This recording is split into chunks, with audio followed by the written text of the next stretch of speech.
Bismillah, Assalamualaikum warahmatullahi wabarakatuh.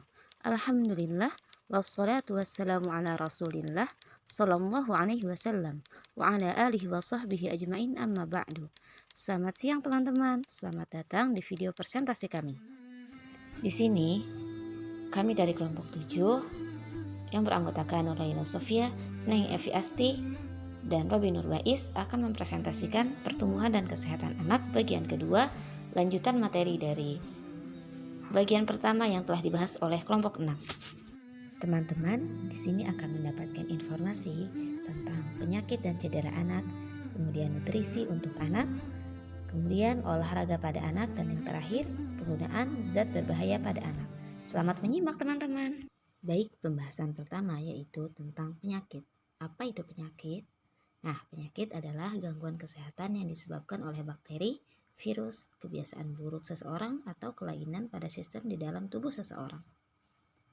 Lalu, bagaimanakah pencegahannya? Nah, salah satu pencegahannya yaitu dengan vaksin. Vaksin adalah bahan antigenik yang digunakan untuk menghasilkan kekebalan terhadap suatu penyakit, sehingga dapat mencegah dan mengurangi pengaruh infeksi penyebab penyakit-penyakit tertentu. Nah, vaksin ini mungkin dalam dunia anak-anak lebih dikenal dengan imunisasi. Selain pemberian vaksin ini, tentu masih banyak ikhtiar pencegahan untuk sebuah penyakit tergantung dengan penyakit yang diderita atau yang akan dicegah dari tubuh kita. Nah, agar dapat menentukan pencegahan yang tepat, lebih baik kita kenali dulu yuk beberapa penyakit yang biasa terjadi pada anak. Yang pertama yaitu ada meningitis. Meningitis yaitu infeksi selaput otak yang disebabkan oleh bakteri. Nah, penyakit ini selain mematikan namun juga merugikan untuk kehidupan bahkan setelah pemulihan seorang pasien. Beberapa pasien yang telah sembuh bahkan tetap menderita gangguan pendengaran, kerusakan otak, atau ketidakmampuan belajar. Kemudian yang kedua yaitu diare. Nah, diare ini sering disebabkan oleh rotavirus dan penyebab diare lainnya seperti kolera, disentri, dan sejumlah infeksi bakteri lainnya seperti cacing mikroskopis. Selanjutnya yaitu TBC atau tuberkulosis. Nah, TBC ini biasanya gejalanya menggigil, demam, batuk kronis, lemah, dan penurunan berat badan. Penyebarannya biasanya melalui bersin dan batuk. Lalu selanjutnya malaria. Malaria ini biasanya ditularkan oleh nyamuk yang dikenal dengan Anopheles ptina atau Aedes aegypti. Nah, penularannya atau pencegahannya dapat kita lakukan dengan memastikan lingkungan bersih. Lalu selanjutnya difteri. Difteri ini biasanya disebabkan oleh bakteri yang berbahaya dan mengancam jiwa anak dengan cepat. Nah, gejala awal biasanya dengan demam dan sakit tenggorokan serta timbulnya bercak putih di tenggorokan. Selanjutnya ada campak. Nah, campak ini juga termasuk beberapa penyakit yang lain seperti penyakit kulit pada anak yang menimbulkan bentol-bentol merah dan lain sebagainya. Lalu yang terakhir ada batuk rejan dan infeksi saluran pernafasan. Dua-duanya biasanya ini berkaitan dengan bakteri atau virus yang memasuki saluran pernafasan. Lalu selanjutnya cedera pada anak. Untuk menghindari cedera pada anak, bukan kita melarang anak untuk bermain atau mengeksplor lingkungannya, namun kita harus memastikan lingkungannya atau tempat bermainnya aman, sehingga cedera pada anak dapat kita hindari.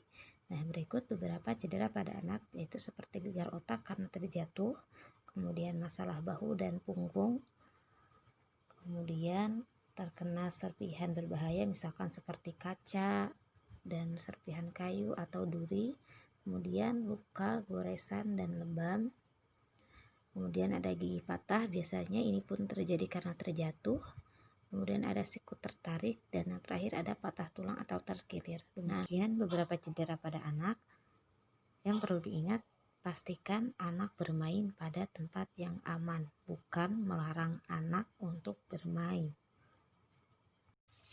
Lalu kita memasuki bagian ketiga yaitu tentang nutrisi. Sebelumnya kita harus tahu dulu apa itu nutrisi. Nah, nutrisi adalah makanan bergizi yang diperlukan tubuh untuk optimalisasi pertumbuhan anak. Nutrisi pada anak. Semakin bertambah usia anak, maka semakin meningkat pula jumlah kecukupan gizi yang harus dipenuhi setiap harinya. Maka itu sebagai orang tua, Anda dituntut harus selalu memberikan sumber makanan yang bisa membantu memenuhi nutrisi atau gizi anak. Untuk optimalisasi pertumbuhan anak, bahan makan pun harus bergizi dan seimbang. Karbohidrat, protein, lemak, vitamin, dan mineral. Selain nutrisi, olahraga juga sangat diperlukan dalam pertumbuhan anak. Olahraga pada anak, olahraga bermanfaat positif untuk tumbuh kembang anak. Olahraga memberikan manfaat baik untuk semua usia, khususnya membantu anak memiliki jantung dan paru-paru yang kuat dan sehat, mempunyai tubuh lebih fleksibel, membentuk tulang kuat, dan menjaga berat badan. Selain itu, manfaat untuk pertumbuhan fisik olahraga juga mengajarkan si anak untuk berkomunikasi, mengambil keputusan, komitmen, memperbaiki suasana hati, dan meningkatkan rasa percaya diri.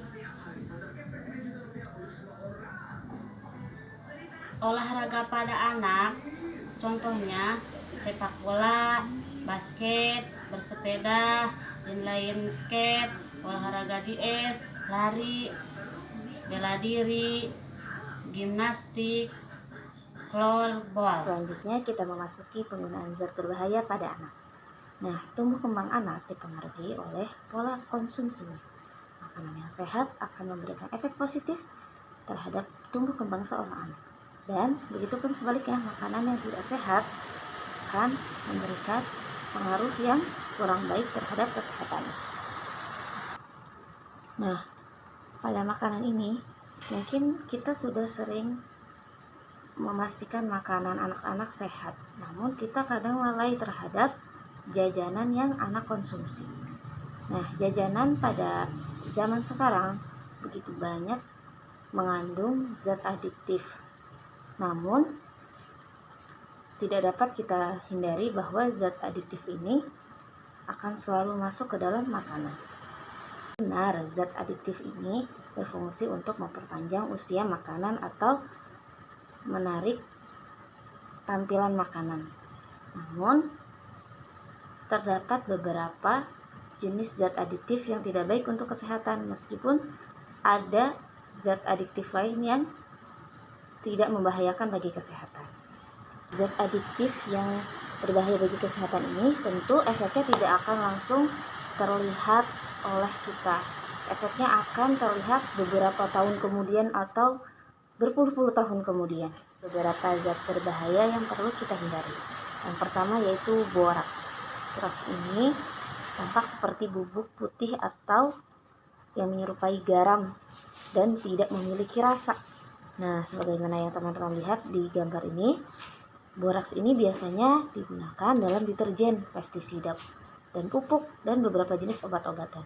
Nah, penyalahgunaan boraks ini biasanya dilakukan atau digunakan dalam pengawetan atau pengenyalan sebuah bahan makanan, misalkan yang kita temui dalam bakso.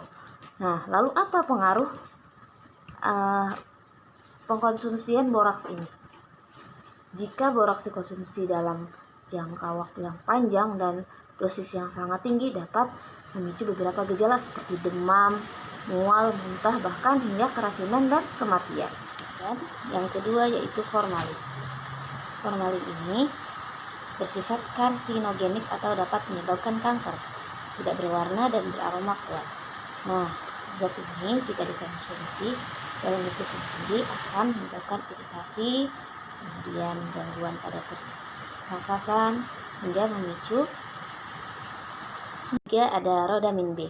Nah, rodamin B ini merupakan zat kimia yang biasa dipakai untuk kertas, tekstil, kayu, sabun, dan emas. Jadi digunakan untuk pewarna. Nah, biasanya kita temukan dalam snack-snack ringan di jajanan pasar. Kemudian pengaruh dari rodamin B ini dapat merusak fungsi organ tubuh lainnya seperti ginjal dan saluran pernafasan. Yang keempat yaitu methanol yellow. Nah, methanol yellow ini dapat menyebabkan dampak kesehatan seperti mual, muntah, diare, sakit perut, dan bahkan iritasi kulit dan mata. Kemudian methanol yellow ini biasa digunakan dalam pewarna untuk tahu, agar-agar makanan, dan lain sebagainya. Lalu sebagai tambahan informasi, kira-kira bagaimanakah status kesehatan Indonesia?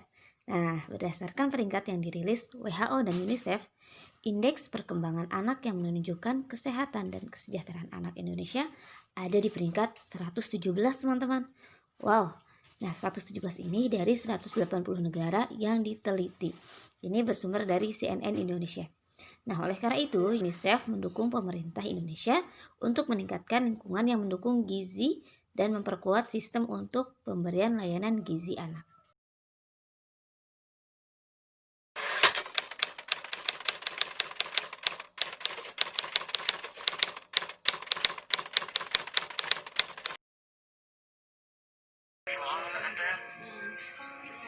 شلون تاكل؟ قل لي شلون تاكل؟ ناكل حشيش. تاكل حشيش؟